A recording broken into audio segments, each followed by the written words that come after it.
You see, the only prophecy made directly by Jesus Christ about what was going to happen. And in that, he gave the example of Jonah. You see, it's funny in nature of man that when a man of God comes along to save mankind from perdition, mankind has a tendency to put obstacles in their way.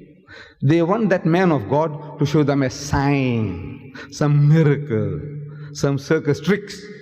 Do something, man, that which I can't do, then I think I'll give you credit that maybe you are a man of God.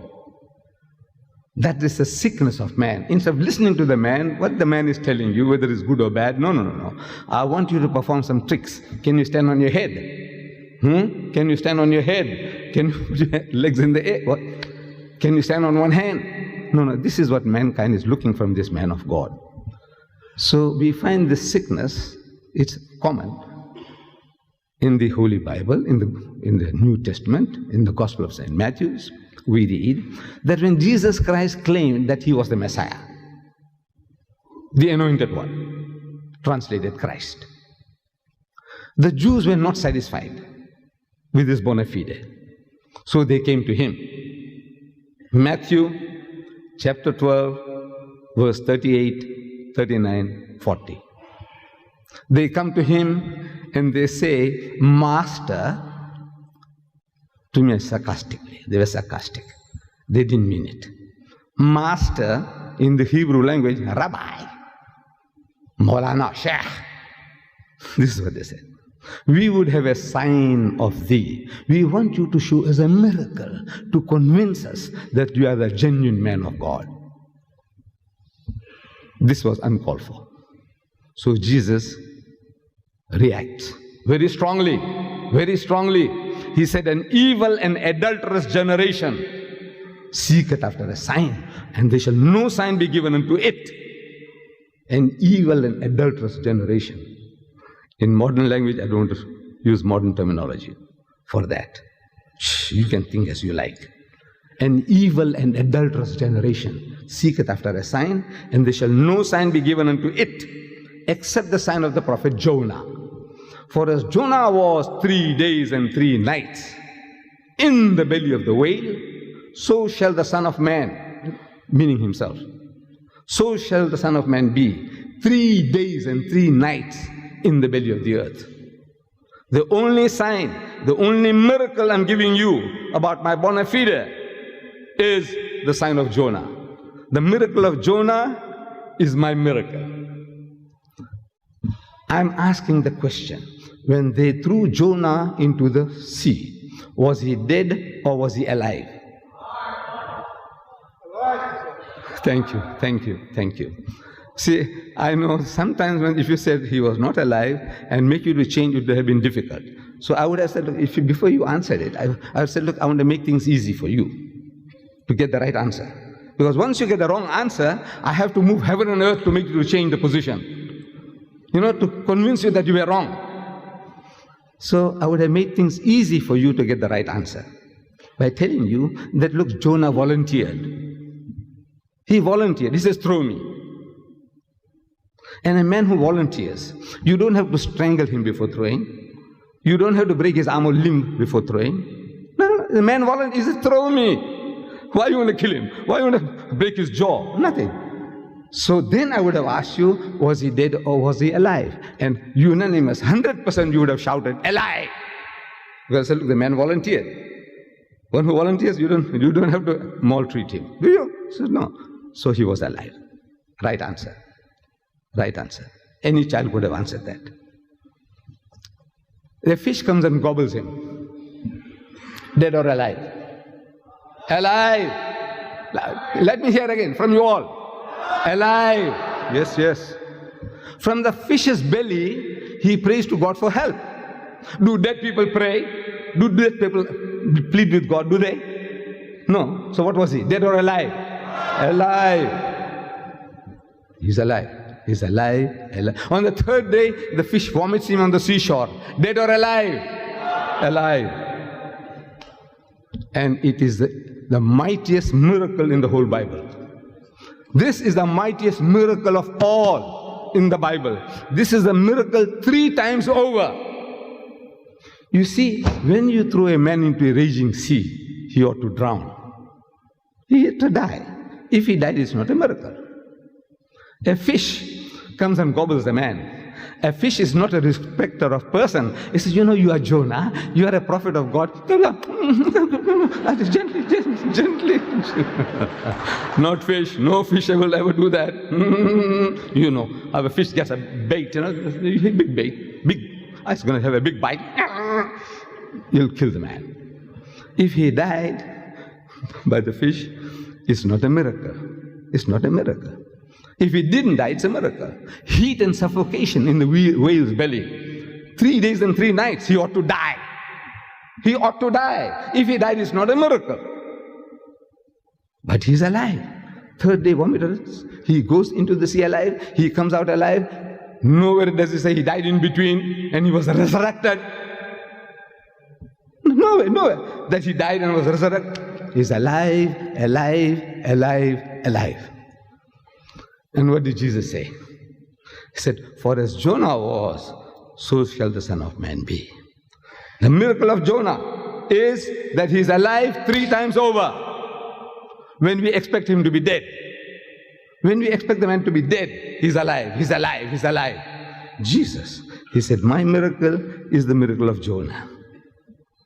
Now, I'm asking the Christians, that Jonah was alive for 3 days and 3 nights in the whale's belly. Everybody's agreed.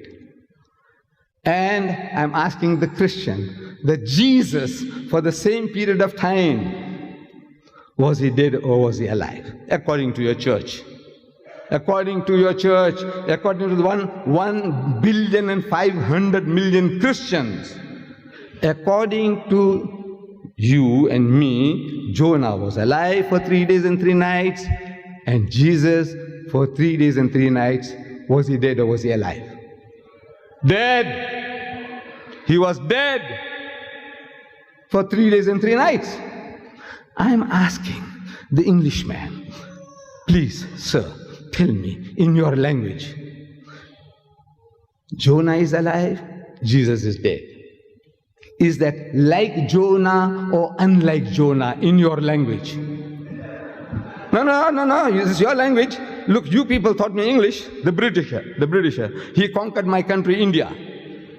He ruled my country, India, for 150 years. And you people taught me English. You people taught me English. So I'm asking the Englishman, in your language, is this like Jonah or unlike Jonah? Unlike Jonah. Thank you. Thank you, my brother. No, thank you. No, thank you, my brother.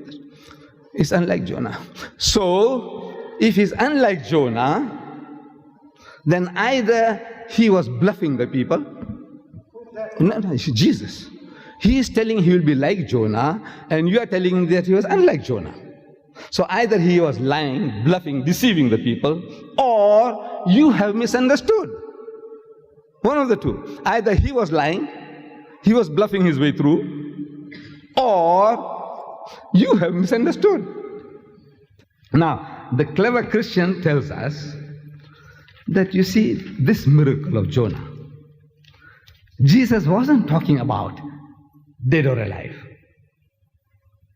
He was talking about the time factor.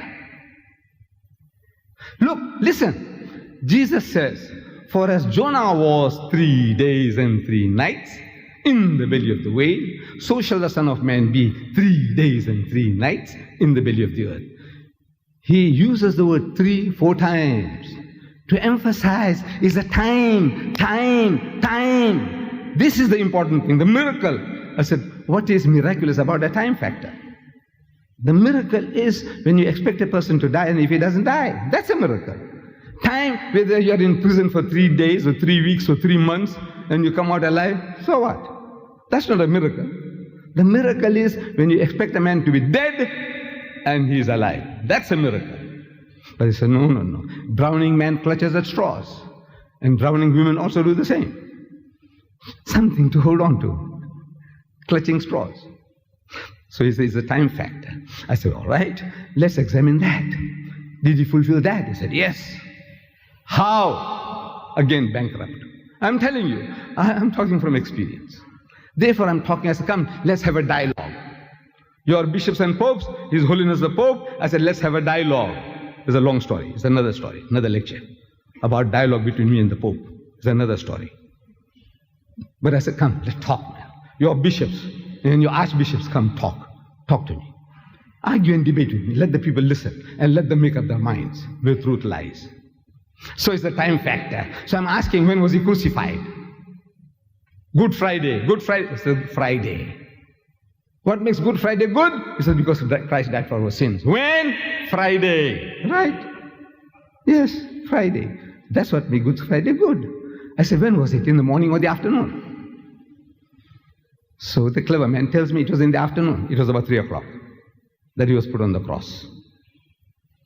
And no man is expected to die within 3 hours on the cross. It was supposed to be a slow, excruciating death. That was the purpose. Not for killing a man. They wanted somebody to die slowly. The guy is lingering on and on. 3 days, 4 days, 5 days. At times history records up to 6 days the guy would be alive on the cross. It was to be a slow, lingering death. That was the purpose of crucifixion. But they say He died. Okay. So before evening they brought it down. And the Bible tells us the Jews gave Him a Jewish burial bath. All right. Let's not go into details. So by the time they brought the body down, hurry. They were in a hurry to put Him up. Now in the Bible, and they were in a hurry to bring Him down because of the Sabbath. Because on Friday at sunset, it is the Sabbath. Yom Sabt. It's the night comes first, then the day. In Islam, night and day. Ramadan starts. See the moon? Night. Ramadan first night. You see the moon? Ramadan starts. You see the moon? Stop fasting. Same thing to the Jews. At sunset, the day changes. Not the Westerner, 12 midnight. Damn it all, you wait till midnight to see the day is changing. But that's your system. That's your system, 12 midnight. You say now it's 1 a.m. 1 a.m. in the morning. So, right. So they brought the body down. And they put the body into the grave. Into the sepulchre, not a grave. So, Friday night, He's supposed to be in the grave. Saturday morning, the Bible doesn't say when He came out. Saturday morning, He's still supposed to be in the grave. Watch my fingers. No tricks of the hand, the sleight of the hand. The guy in the circus, he's clowning and he's doing this and that and he's deceiving you with his movements of his fingers. No, watch here, watch mine. Friday night, He's supposed to be in the grave. Saturday day, He's still supposed to be in the grave. Saturday night, He's still supposed to be in the grave. Sunday morning, the first day of the week, when Mary Magdalene goes to the tomb is empty. This is exactly, I'm reading your Bible word for word, verse for verse. Friday night, He's supposed to be in the grave. Saturday day, He's supposed to be in the grave. Saturday night, He's still supposed to be in the grave. Sunday morning, the first day of the week. Sunday morning, not Monday. Sunday morning, the first day of the week, when Mary Magdalene goes to the tomb is empty. So I'm asking, how many days and how many nights? Come, look. It's very simple. Well, by God, if your eyes are not, you're not short-sighted, you can see. How many nights and how many days? Huh? 2 nights and a day. Look, Friday night, Saturday day, Saturday night, Sunday morning, He's not there. 2 nights and a day. What did He say? For as Jonah was 3 days and 3 nights in the belly of the whale, so shall the Son of Man be 3 days and 3 nights in the belly of the earth. He said 3 and 3, 3 and 3. What we see is 2 and 1. I want to know from you Christians whether this 2 and 1 and 3 is the same.